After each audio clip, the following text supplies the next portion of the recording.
Marine Le Pen est restée droit dans ses bottes à la sortie de Matignon, où elle avait rendez-vous avec Michel Barnier, en mode de toute façon, nous, si le budget en l'état reste comme ça, eh bien, s'il n'y a pas des propositions du RN qui sont intégrées, il n'y a pas de raison de voter ce budget. Voilà ce que dit Marine Le Pen. Si le vote avait lieu cet après-midi, vous voteriez la censure? Si le budget reste en l'état, nous l'avons toujours dit. Enfin, je veux dire, encore une fois, nous ne prenons personne de court. Nous avons dit la même chose depuis 3 mois. Nous avons exposé quels étaient pour nous des éléments non négociables. Voilà, je crois nous sommes vraiment loyaux dans la démarche politique qui est la nôtre. Nous défendons les Français. Nous ne renoncerons pas à défendre les Français.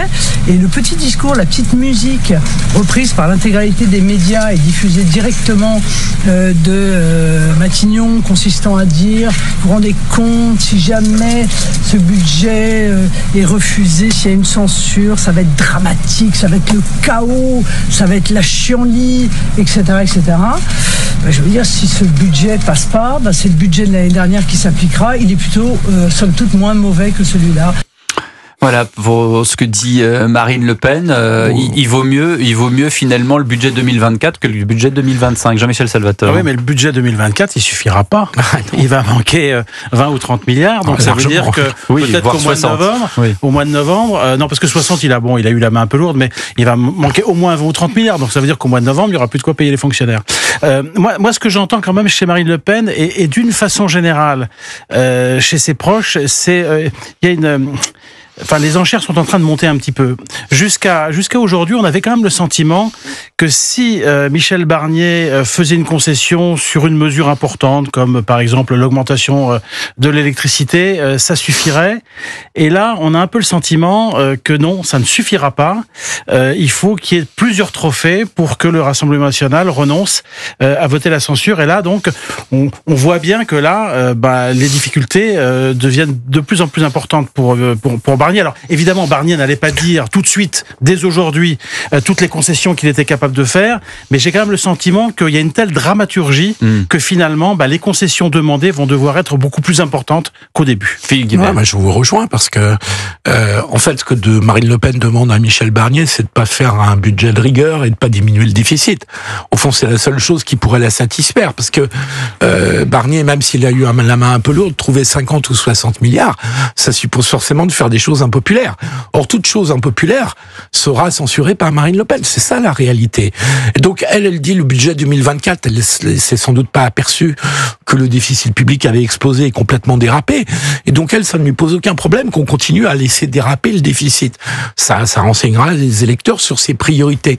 Et donc, il n'y a pas je pense qu'il y a 2 éléments qui ont beaucoup pressé Marine Le Pen. D'une part, elle voit bien que dans son électorat, tous les sondages le montrent et ses remontées de Circo le montrent aussi. Il y a un mécontentement de l'électorat de Marine Le Pen vis-à-vis de l'action de Michel Barnier. Et puis deuxièmement, il y a ces déboires judiciaires qui lui font peut-être avoir envie d'accélérer le calendrier politique pour aller à la crise politique et aller à la présidentielle anticipée. C'est comme ça que je comprends sa stratégie. 20h44, on va reparler de ce sujet juste après une pause et le journal permanent. À tout de suite sur Europe. 19h, 21h. Europe 1 Soir. Europe 1 Soir.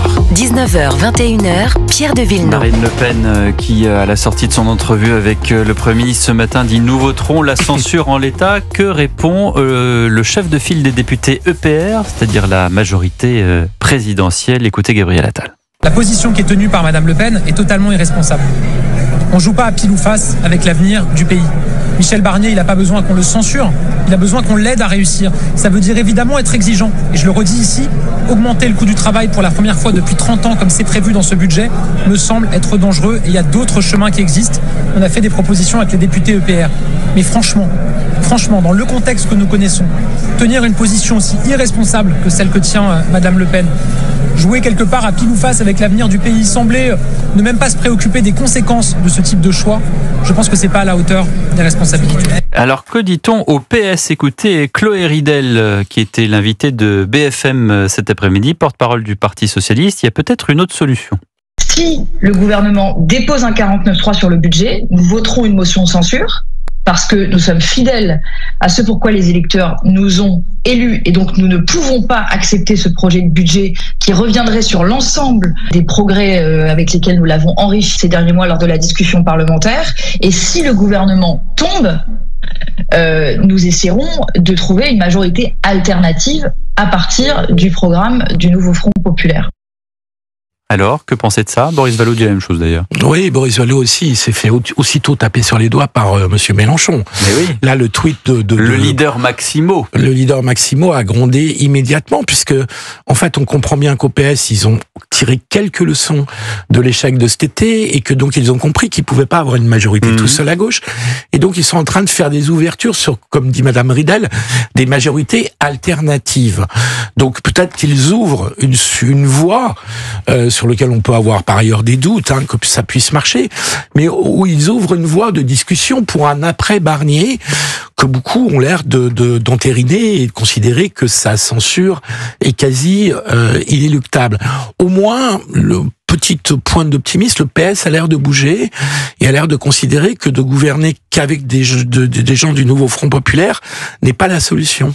Oui, et en attendant, si on est censuré, qu'est-ce qui se passe? C'est-à-dire que le gouvernement Barnier aura duré 3 mois et demi, 4 mois.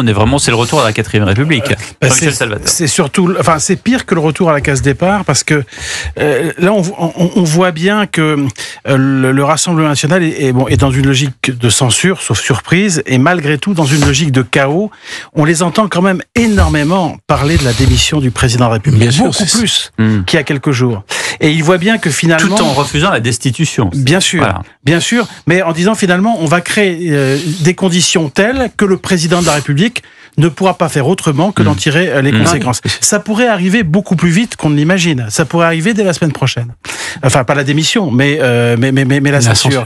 Parce que la semaine prochaine, il va y avoir la loi, la loi sur la sécurité sociale. Et là, on voit bien que le Rassemblement national a dit que s'il y avait un 49.3, et Barnier pourrait utiliser le 49.3 sur cette loi-là, s'il y a 49.3, il y aura forcément un vote de censure.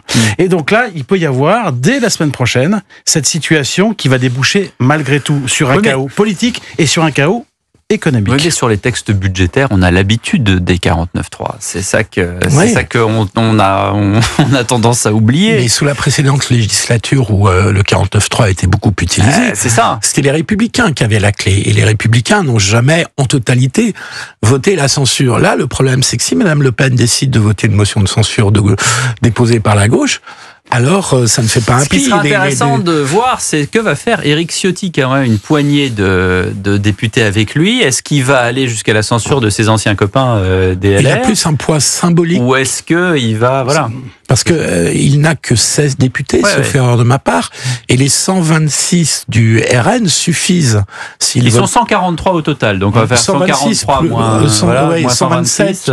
127 plus 16. Parce qu'il faudrait que je demande à mon fils qui est en CE2 de le faire le truc à ma place. Mais ils ont 16 députés, 143, ça doit 17, faire...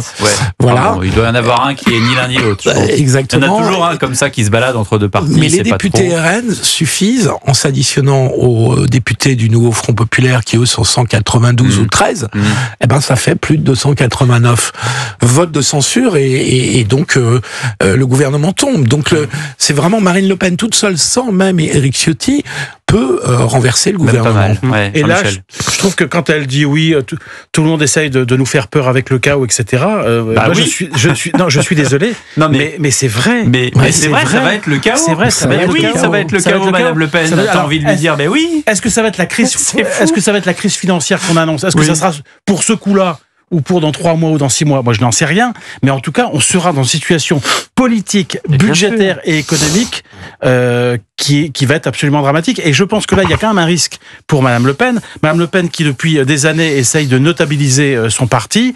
C'est vrai que tout d'un coup, elle se radicalise et elle peut aussi être la personne qui aura déclenché le chaos général dans la Ve République. Avec quand même cette dimension, vous avez tout à fait raison, mais depuis les réquisitions du procureur dans son affaire de financement de son parti, on sent bien qu'elle l'a rompu avec avec une certaine banalisation, institutionnalisation, elle essayait de pas faire de vagues.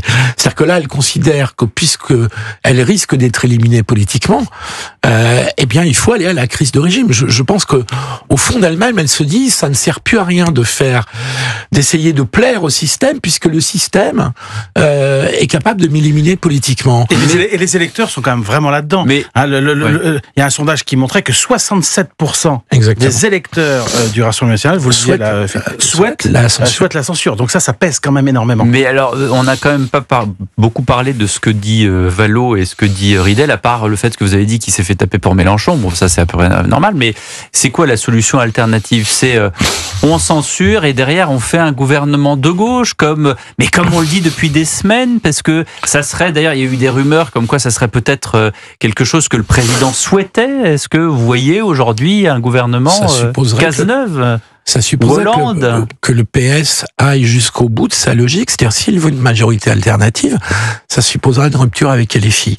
Personnellement, je m'en féliciterais. Je sais bien que vous en féliciterez, mais je pense que même des gens de droite s'en féliciteraient. Comme il y a un risque de dissolution assez rapide, est-ce qu'un député socialiste qui tient son élection aussi des voix de LFI, est-ce qu'il peut prendre ce risque-là? C'est pas évident.